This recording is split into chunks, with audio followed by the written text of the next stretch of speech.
പഠനം എന്നത് മനസ്സിലാവാത്ത സൂത്രവാക്യങ്ങളുടെ ഒരു മങ്ങിയ ലോകമായി മാറിയോ? ഇനി പഠനം നിറമുള്ളതാക്കാം. ആശയങ്ങൾ കൃത്യമായി മനസ്സിലാക്കി വ്യക്തതയോടെ പഠിക്കാൻ ഇതാ ഒരു പുതിയ വഴി. 8, 9, 10 +1, +2 ക്ലാസുകൾക്ക് മികച്ച പരിശീലനം. പഠനം ഇനി ആഘോഷമാക്കാം. അത്യാധുനിക സൗകര്യങ്ങളോടെ RGL അക്കാദമി. അഡ്മിഷനായി ഇന്നു തന്നെ വിളിക്കൂ.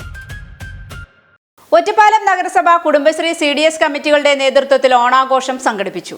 ഒറ്റപ്പാലം നഗരസഭയിലെ കുടുംബശ്രീ CDS കമ്മിറ്റികളുടെ നേതൃത്വത്തിൽ വിപുലമായ ഓണാഘോഷ പരിപാടികൾ സംഘടിപ്പിച്ചു. കുടുംബശ്രീ പ്രവർത്തകരുടെ കൂട്ടായ്മയും ഓണത്തിന്റെ ആഘോഷാന്തരീക്ഷവും നിറഞ്ഞു നിന്ന പരിപാടിയിൽ നഗരസഭാ പ്രതിനിധികളും കുടുംബശ്രീ ഭാരവാഹികളും പ്രവർത്തകരും പങ്കെടുത്തു. നഗരസഭാ chairperson Jayasudha, vice chairman K Rajesh, secretary Pradeep, CDS 1-ാം നമ്പർ chairperson Sujitha, vice chairperson Vasantha Mallipparambil, CDS 2-ാം നമ്പർ chairperson Latha, vice chairperson Fousiya Haneefa, member secretary Prabhudev എന്നിവർ പരിപാടിയിൽ സന്നിഹിതരായി. നഗരസഭാ സെക്രട്ടറി, വിവിധ കൗൺസിലർമാർ, CDS മെമ്പർമാർ തുടങ്ങിയവരും ഓണാഘോഷത്തിൽ പങ്കാളികളായി. പരമ്പരാഗത ഓണാഘോഷത്തിന്റെ ഭാഗമായി വർണ്ണാഭമായ പൂക്കളമൊരുക്കുകയും ഓണസദ്യ സംഘടിപ്പിക്കുകയും ചെയ്തു. CDS അംഗങ്ങളുടെ നേതൃത്വത്തിൽ തിരുവാതിര കളിയും മറ്റ് കലാപരിപാടികളും അരങ്ങേറി.